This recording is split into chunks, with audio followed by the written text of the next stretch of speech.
Jangan lupa like, komen, dan subscribe channel YouTube TVRI Bengkulu dan nyalakan lonceng notifikasinya.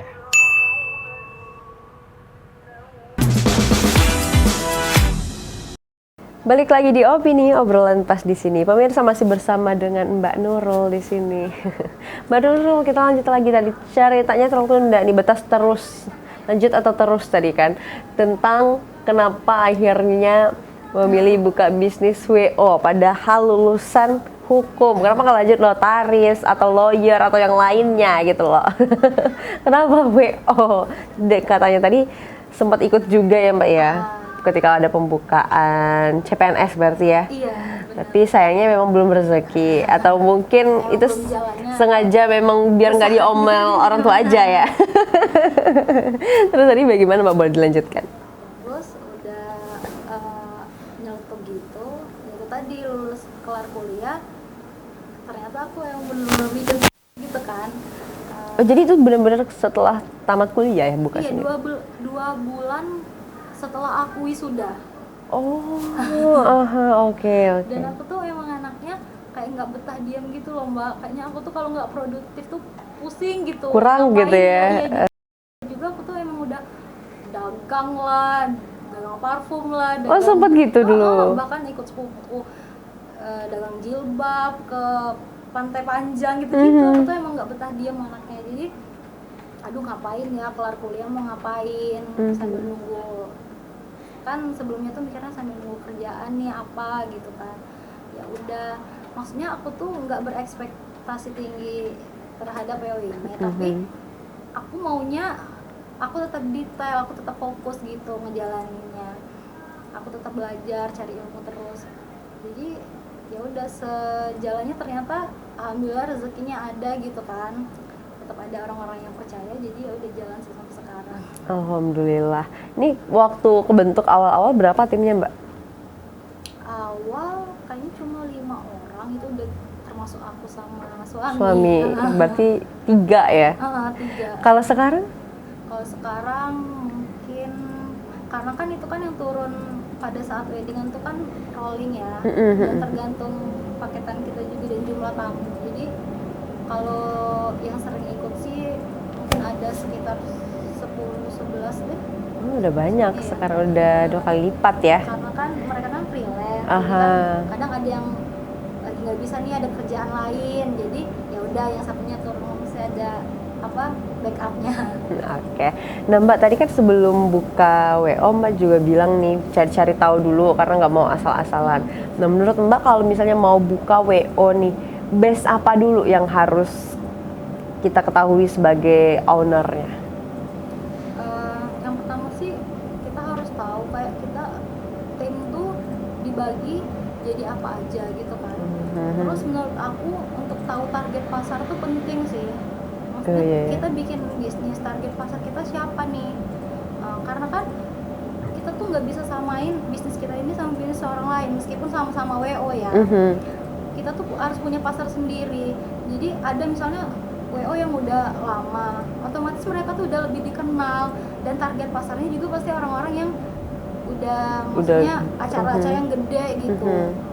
Nah kita nih sebagai pemula gimana?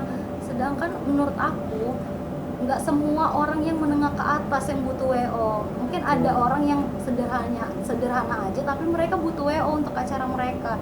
Jadi aku pikir, oh kayaknya maksudnya bukannya aku pengen usaha aku tuh rendah gitu ya, bukan, tapi maksudnya aku mau tujuan aku nih target pasarnya ini deh, orang-orang yang kayaknya gitu kan, sederhana atau gimana kan. Tapi juga dengan bukan yang kayak aku naruh budget tuh asal-asalan gitu kan, karena kan semuanya udah perhitungan gitu ya. Pertimbangan, aku butuh timku, butuh bayar tim, butuh akomodasi, transportasi lain-lain, karena kan kalau itu kan kita kerja juga bukan cuma waktu hari aja, sebelumnya kita butuh belajar resi, kita butuh briefing tim dan lain-lain gitu sih. Terus yang paling penting juga untuk kita tahu, misalnya kita punya tim, setiap orang tuh kan punya karakter tuh beda-beda. Jadi kita mesti tahu orang yang si A ini cocoknya di mana posisinya. Oh kayaknya dia nih komunikasinya kurang bagus, tapi dia orangnya lumayan tegas gas gitu, jadi bisa ditaruh di posisi ini. Ini komunikasinya bagus, mungkin bisa ditaruh di depan ya, untuk tamu atau tamu ya. VIP gitu kan. Karena kan kita tuh perlu tahu gitu tim yang untuk saat ini sih sebenarnya aku nggak ada nge-hire orang yang aku benar-benar nggak kenal ya. Semuanya tuh dari teman-teman gitu, karena aku pikir juga kalau dari orang yang kita kenal tuh kita udah ada chemistry-nya gitu ya. Kita tuh udah tahu dia tuh gimana, dan kalau kita pilih teman juga kan kita pasti tahu dia tuh orang yang kayaknya bisa diajak kerja sama gitu. Jadi kadang dari satu teman yang diajak, terus misalnya aku butuh tim lagi, kayaknya kamu punya nggak teman yang bisa, jadi dia lagi yang ngajak, malah ada yang ngajak adik iparnya, ada yang ngajak ada, kadang aku juga bawa ngajak adikku sendiri gitu kan, gitu sih. Jadi seru ya. Jadi kayak memang udah di lingkungan itu aja gitu ya yang dipekerjakan, biar nggak sulit lagi untuk dapat chemistry-nya. Ini kalau misalnya masalah adat gitu-gitu itu dipelajarin juga Mbak atau seperti apa? Kalau aku sih belajar sih Mbak, karena menurut aku itu juga penting tahu biar kita tuh nggak awam banget gitu kan, karena kita nggak tahu kalau tiba-tiba klien minta, Mbak aku mau masukin prosesi adat, aku nggak mungkin kan kayak aduh gimana ya ini.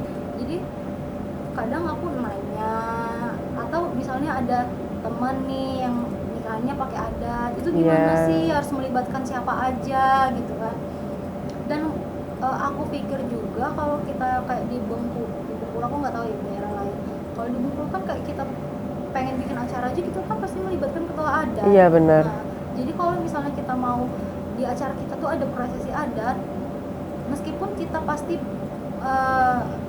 yang ngejalanin prosesi adat itu orang yang mengerti dan emang orang yang tahu pakem-pakemnya, tapi kita tuh sebagai, maksudnya kan kita tuh yang nge-organize acara itu, jadi kita juga mesti tahu selanjutnya tuh stepnya apa gitu, durasinya kira-kira yang dibutuhin berapa lama. Jadi kan itu kan juga berhubungan ke nanti ke rundown acara, kita mau bikin time tune-nya dari jam sekian sampai jam sekian, deskripsinya gimana, itu sih.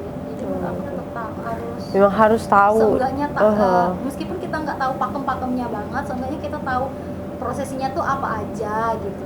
Oke, walaupun udah dibantu dengan ketua adat gitu ya Mbak, tapi tetap tetap memang harus tahu dulu ini apa aja gitu. Nah waktu Mbak belajar tentang prosesi adat dan lain-lain, itu belajar kayak gimana tuh? Kalau bagian-bagiannya oke, kita bisa di YouTube dan lain-lain. Kalau itu sumbernya dari? Kalau untuk yang mendalam banget sebenarnya aku nggak belajar yang gitu ya. Kalau yang untuk tahu basic-basicnya, dan nggak banyak ada juga sih yang aku tahu. Seenggaknya aku tahu dulu apa aja yang diproses di Bengkulu, karena kita tinggal di Bengkulu kan. Otomatis mungkin notabene banyak orang yang mau menggunakan adat sini gitu. Google itu udah pasti.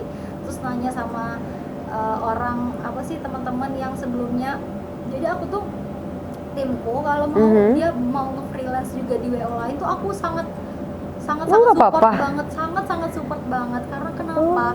Kita tuh jadi punya perbandingan menurutku ya Mbak, bukannya kita mau curi informasi atau bener. Jadi misalnya di ini kemarin Mbak aku tuh gini, ternyata kita tuh kayaknya salah deh, keliru deh kalau kita selama ini gini. Jadi dapat ilmu jadinya.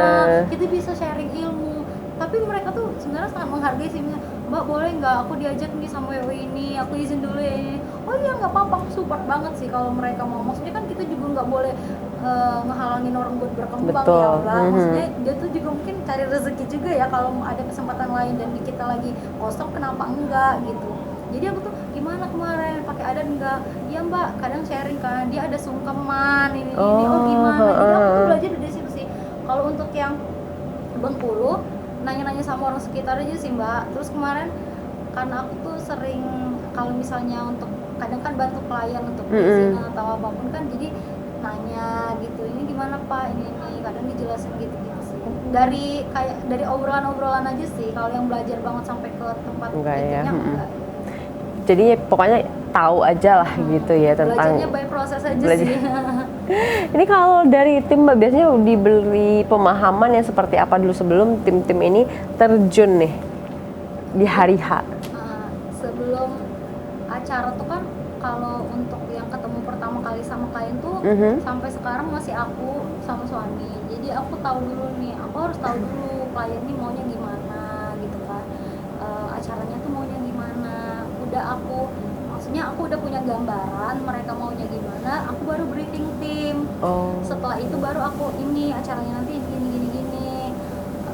Oke Mbak, jadi aku tuh briefing tuh setelah aku ketemu klien untuk dealing. Biasanya kan sama klien tuh kita via sosmed atau chatan WA kan, kontak person. Terus ketemu, sebenarnya aku oke banget sih kalau misalnya mau DP dulu atau itu via itu, tapi aku tuh lebih senang DP tuh setelah kita ketemu, jadi tahu dulu Jadi terpercaya gitu ya. kecuali kita udah kenal sebelumnya kan.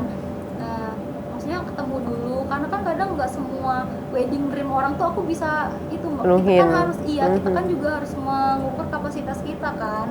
Maksudnya jangan sampai ngecewain orang gitu. Kalau kita nggak bisa ya kita bilang nggak bisa gitu kan.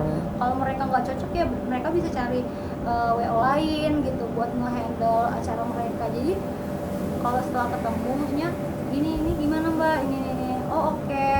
Kita bisa kayaknya kita bisa bantu ini. Nah, paketannya apa aja, ada apa aja, nanti kita lanjutin. Untuk pemirsa jangan kemana-mana, tetaplah bersama kami di Opini Obrolan Pas di sini.